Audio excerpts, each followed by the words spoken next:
कि पहली बार धरती पर इस तरह का डिजिटल और जो आधुनिक चीजें हैं, टेक्नोलॉजी, उसका इस्तेमाल कर करके महाकुंभ होने जा रहा है। सीसीटीवी, ड्रोन, लाइव स्ट्रीमिंग के आधार पर जिनका दावा था कि वो डिजिटल कुंभ करा रहे हैं, वो मृतकों की डिजिट नहीं दे पा रहे हैं। एक तरफ तो जो लोग डिजिटल डिजिटल डिजिटल अध्यक्ष महोदय कहने को थकते नहीं हैं, लेकिन जब कुंभ में इतना बड़ा हादसा हो गया है तो यही सरकार डिजिट नहीं दे पा रही है। हमारे अपने लोग मारे गए हैं, जिसमें परिवार का हर रिश्ता दिवंगत हुआ है। किसी की माता, किसी के पिता, किसी की बहू, किसी की बेटी, किसी का भाई बहन, चाचा चाची। बच्चों के आंकड़े तो अभी तक नदारद हैं। खोया पाया केंद्र ही लोगों को तो नहीं मिल रहा है। जो खोया पाया केंद्र था उसको भी लोग पा नहीं पा रहे, ढूंढ नहीं पा रहे। अध्यक्ष महोदय, कुंभ कोई पहली बार नहीं हो रहा है। कुंभ का आयोजन सदियों से होता आया है। हमारे पौराणिक और हमारे इतिहास के दस्तावेज ये बताते हैं कि समय समय पे जो भी सरकारें रही होंगी, जिसका भी राज रहा होगा अध्यक्ष महोदय, उसने महाकुंभ या इस तरह के कुंभ का आयोजन किया है।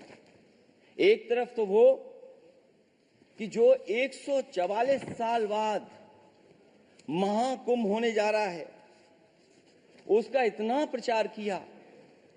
और मैंने तो कई टीवी इंटरव्यूज में, कई समाचार चैनलों पर ये बात सुनने में आई और सुनते रहे हम लोग कि सरकार ने 100 करोड़ लोगों के आने का इंतजाम किया है।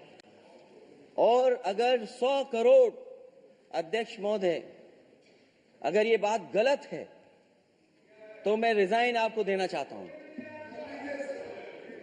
अगर अध्यक्ष महोदय, ये माननीय सदस्य लोग अगर ये नहीं सुन पा रहे हैं तो मैं इनको एक एक को, आप नहीं गए स्नान करने, आप स्नान करने नहीं गए, इसीलिए इस तरह की भाषा का इस्तेमाल कर रहे हैं।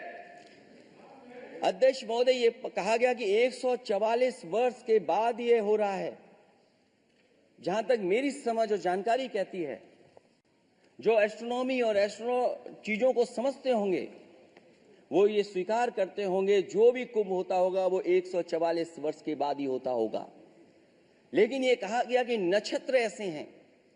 तो मैं अध्यक्ष महोदय सरकार से कहना चाहता हूं कि सतयुग से लेकर के कलयुग तक ये सनातन परंपरा रही है कि संत, महात्मा, साधु समाज मुहूर्त के हिसाब से शाही स्नान करते हैं।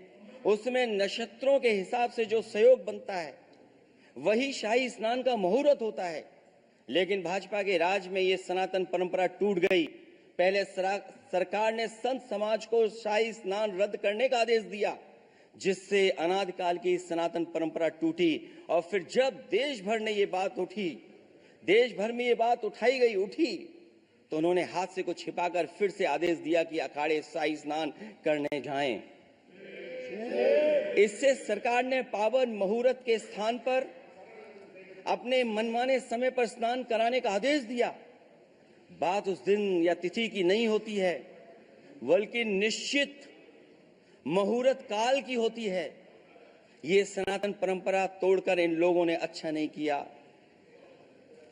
और ये क्या परंपरा टूटी है कि नहीं टूटी है, मैं समझता हूं अध्यक्ष महोदय मुझसे बेहतर सामने वाले ज्यादा जानते होंगे इसके बारे में। और जो लोग, अध्यक्ष महोदय, जो हम लोगों ने देखा वहां पर लोग पुण्य कमाने आए थे और अपनों के शव लेकर के गए हैं। चमत्कारी करिश्मा तो ये हुआ है, श्रद्धालुओं के शव मिल गए थे, पर सरकार स्नान करने वाले मरने वालों की बात स्वीकार नहीं कर रही थी। और इससे ऊपर ये बात जो वहां पर और हुई, अध्यक्ष महोदय, जब ये जानकारी हो गई कि कुछ लोगों की जान चली गई, लाशें हैं जो मोर्चरी में पड़ी हैं, अस्पताल में पड़ी हैं, उसके बाद सोचिए सरकार क्या कर रही है। अपने सरकारी हेलीकॉप्टर में फूड भर करके फूलों को डालने का काम किया। सोचिए ये हमारी कहां की सनातनी परंपरा है। मैं जानना चाहूंगा सदन के माध्यम से हमारे माननीय सदस्य बताएं कि जहां लाशें पड़ी रही हों, न जाने कितनी चप्पलें पड़ी थीं, न जाने कितनी चप्पलें पड़ी थीं, न जाने कितने कपड़े पड़े थे, महिलाओं की साड़ियां थी, कपड़े थे, लेकिन उनको कैसे उठाया गया? उन सबको उठाया गया जेसीबी मशीन से, ट्रैक्टर की ट्रॉली से। उनसे उठा करके कहां फेंका कोई नहीं जानता, लेकिन जब उनको लगा कि वहां से बदबू आ रही है तो यही सरकार के लोग छिपाने लगे हैं। यही आपका महाकुंभ का आयोजन था और हर बात को छिपाने के लिए न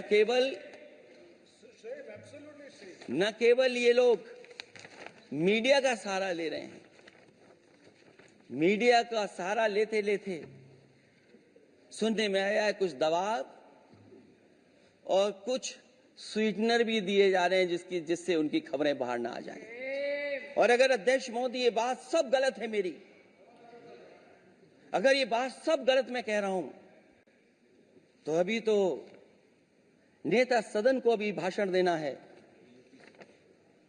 और मैं ये बात और कहना चाहता हूं, आप अपने तरफ से जानकारी कर लीजिएगा।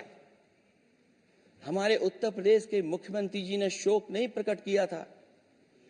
जब देश की राष्ट्रपति और प्रधानमंत्री जी ने शोक प्रकट किया, उसके बाद 17 घंटे बाद सरकार ने स्वीकार किया। अध्यक्ष मोदी, ये वो लोग हैं जो आज भी कोई सच्चाई स्वीकार नहीं कर सकते। इनका रास्ता क्या है मैं नहीं जानता हूं, कहां ले जाना चाहते हैं। लेकिन जब अध्यक्ष महोदय मैंने अभिभाषण पढ़ा है राष्ट्रपति महोदया का, तो वही पुरानी बातें कि 12 करोड़ शौचालय बन गए हैं, 10 करोड़ गैस कनेक्शन हो गए हैं, 80 करोड़ लोगों को राशन दिया जा रहा है, 25 करोड़ लोगों को मिडिल क्लास में शामिल कर दिया गया, न्यू मिडिल क्लास में शामिल कर दिया गया। 80 और 85 को अगर हम जोड़ दें अध्यक्ष महोदय 105 करोड़ हो गए। बच्चों को और जोड़ दें तो सरकार अध्यक्ष महोदय किसके लिए काम कर रही है? किसके लिए काम कर रही है? अगर 80 को राशन दें, 25 को न्यू मिडिल क्लास में जोड़ दें, 105 करोड़ हो गए।